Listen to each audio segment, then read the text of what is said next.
up, everybody? Welcome back to Wealth Not Weight. I am your host, as always, Joseph Coizza. And on today's episode, we are talking about 5 ways you can save money while driving your car. Now, as everybody knows, the cost of gas, the cost of cars, the cost of maintenance, everything is extraordinarily high right now when it comes to your automotive and your vehicle. So these 5 tips will help you hopefully save money on driving your car and reduce the overall cost of using your vehicle. So jumping right into it, tip number 1 is going to be prioritizing your maintenance. Now, maintenance is something that a lot of people don't like doing to their car. I know, I sure as hell don't. I don't like having to fix every little thing that breaks, but prioritizing your maintenance and the things that need to get fixed on time.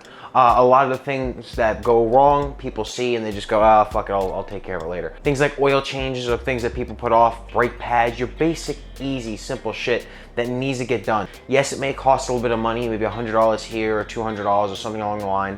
Oil change is like 30 bucks.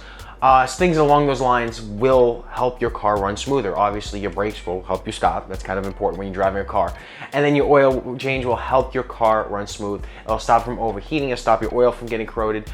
Just doing those things that need to get done. If you have a check engine light, at least have a code check. I understand a lot of people just kind of pretend they don't see it and then hope it goes away. Getting a code checker or going to one of those places like an AutoZone or O'Reilly's where they do the free code check and they'll say, hey, here's the code it's reading. And then you can go online yourself, again, completely free, and narrow down the problem. You go, there's 3 reasons why this could be happening. 2 of them are extraordinarily expensive, 1 of them isn't. But if it's needed, maybe I need to take a mechanic. Oh, it's because of this stupid sensor. Everything that goes wrong with this particular car in this code is because of a dumbass sensor. I don't need to worry about it too much. I could schedule an appointment to get it checked out, maybe at a later date and time. But prioritizing that means to make sure you're taking care of your car, washing it, keeping it clean, tires, tire rotation, making sure you're not beating and destroying your car and running it. It's like a human body. A human body needs maintenance. It needs to sleep. It needs proper food. It needs diet and exercise and rest. It needs all those proper things. So if you're not doing that to your car will degrade and it'll cost you a significant amount of money, because when things go wrong, it goes wrong.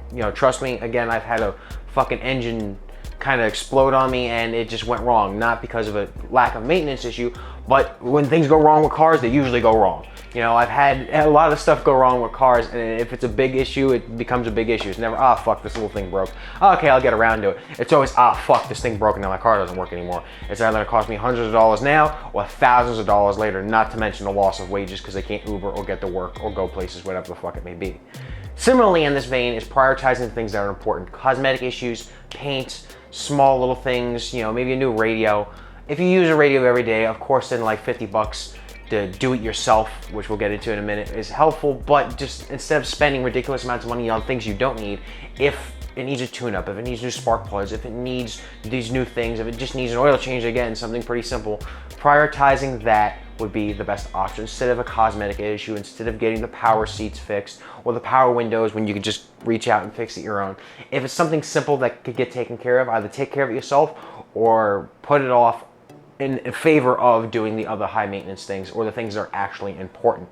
Do the things that are important first and worry about the cosmetic and the small issues later. A great method of saving money is using gas saving tips. Things like paying cash for gas instead of credit. You on average save about 10 cents a gallon. And for someone like me who uses 700 to 800 gallons a year at current, because I Uber, I drive, obviously I go places with my friends. It's not a walking city, Pinellas County. We're not in an area where I could just walk down the street and go to places easily. It's more of a drive and a commute, along with the fact that I drive about 100 miles a day, 4 or 5 days a week while Ubering. So I use more than the average person would, but even still it adds up using 10 cents a gallon.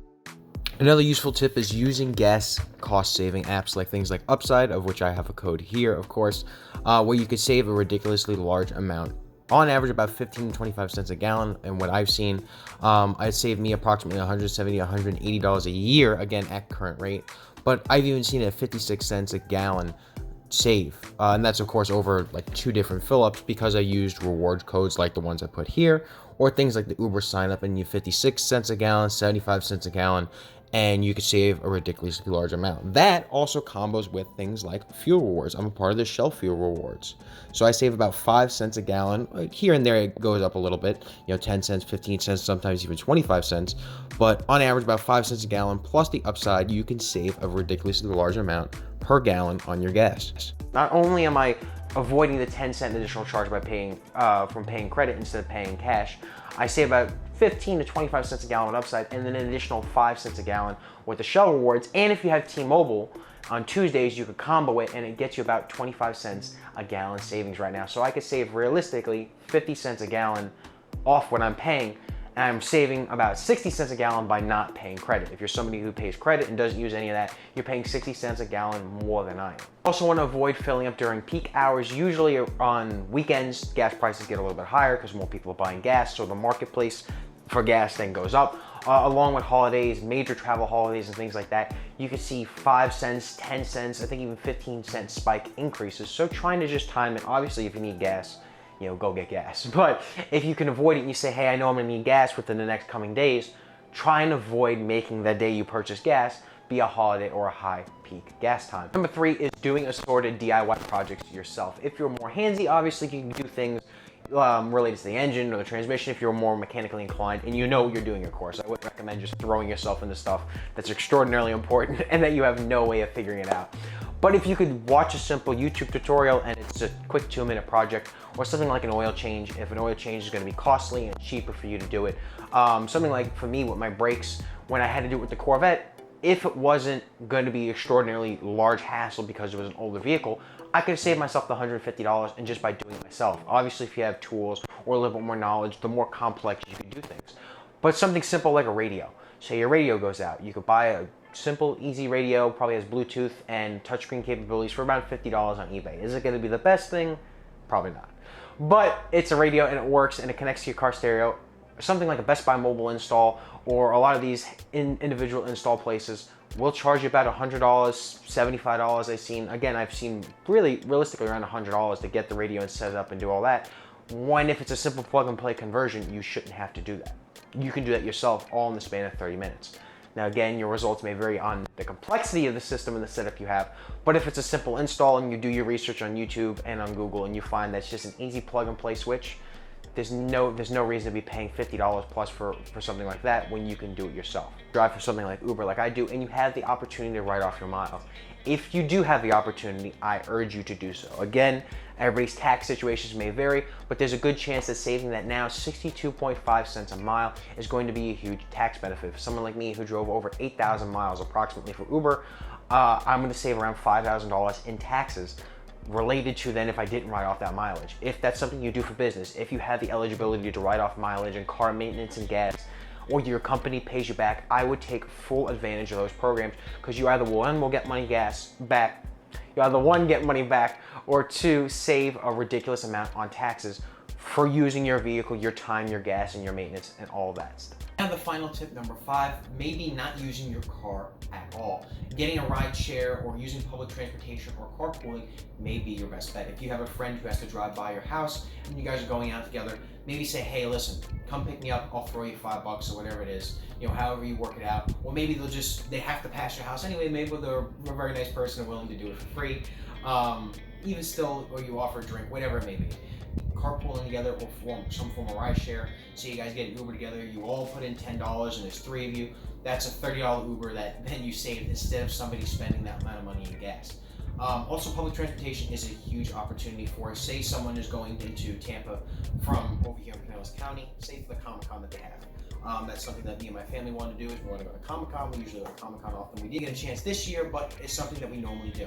However, it could be a very costly experience. One of the things that kind of dissuades us is the current cost of doing it. It's going to be at least $20 for me to drive in with gas, and it's going to be around another $25 or $30 for parking. Not to mention the assorted costs of fees, or if I have to go over a toll road or something, it can easily be a $40, $50 thing just for parking and getting there to and from. So if it's a $40, $50 expense, it may dissuade me from wanting to go. Now, say if you were using public transportation, I've seen a couple results from $2 to $5, but realistically it's going to cost you anywhere from $5 to $10 to take the bus. If you have a college ID, you can save money and it costs about half, but realistically I've seen anywhere from $5 to $10 round trip to get from here to Tampa.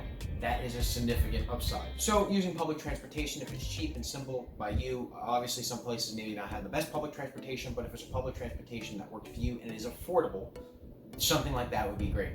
Another example is when I was in Chicago, I took the railroad there. It was about $5 a ticket, and it took me from Chicago to Itasca. It cost me $5 to get from Chicago, from the Union Station right there in the city, all the way to Itasca, which is like a little suburb of it. Now that's about a $25 to $30 Uber ride. That may or may not be including tip too. You know, if you get a better time, then $30 maybe with tip. If it's during a busier time, then it's $30 plus then the additional tip that you'd have to provide on it.